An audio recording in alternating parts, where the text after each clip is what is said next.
¿Te preguntaste en serio por qué se produjo el golpe de Estado del 24 de marzo de 1976? No fue para salvar a la Argentina del peligro comunista o de la agresión de las organizaciones armadas que podían tomar el país o que tenían al país en un estado de caos absoluto, matando gente todo el tiempo. Las organizaciones armadas efectivamente existieron, aún existían y habían realizado actos de terrorismo, claro. Pero para marzo del 76 habían sido derrotadas, estaban totalmente diezmadas. El grueso de sus combatientes habían sido o muertos en combate, o secuestrados y asesinados, o se habían exiliado, o estaban presos públicamente, presos en cárceles del Estado argentino. No eran un peligro de carácter militar para la República Argentina. Además, es el gobierno de Isabel el que coloca a las Fuerzas Armadas a cargo de la represión de los grupos, especialmente por los que se han establecido en la provincia de Tucumán, que es el único centro, el único foco donde hicieron pie grupos armados en la Argentina de esos años. Y los aniquilaron concretamente.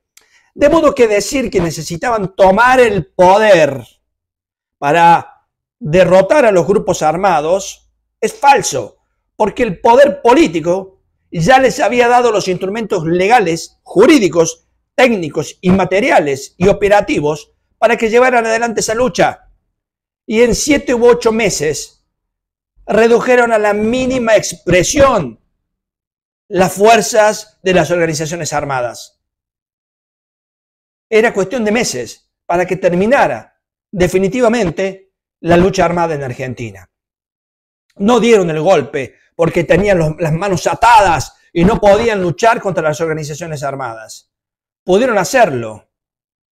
Totalmente que pudieron hacerlo. ¿Qué tenía que ver la lucha contra las organizaciones armadas con quedarse con el Banco Central o con el Ministerio de Economía? En realidad, ellos fueron por el Banco Central y por el Ministerio de Economía principalmente. Fueron por el poder global. Te voy a poner ejemplos concretos. Cuando Isabel todavía era presidenta, vinieron un grupo de la empresa Ítalo, una empresa que generaba energía eléctrica, generación y distribución, principalmente de energía eléctrica, que operaba en el área metropolitana, a proponerle al gobierno de Isabel que el gobierno comprara la compañía Ítalo Argentina de Electricidad. ¿Quiénes eran parte de esa gestión? Martínez de Oz, los hermanos Aleman, Guillermo Walter Klein. Isabel les dice que lo que pretendían por la empresa era una barbaridad y que no la iba a pagar porque tenía un sobreprecio descomunal que más o menos era el doble de lo que la empresa costaba. Isabel les dice no. Y manda a hacer un estudio al gobierno, a los técnicos del gobierno, y dictaminan que efectivamente el precio debía ser más o menos la mitad de lo que pretendían los accionistas y sus representantes.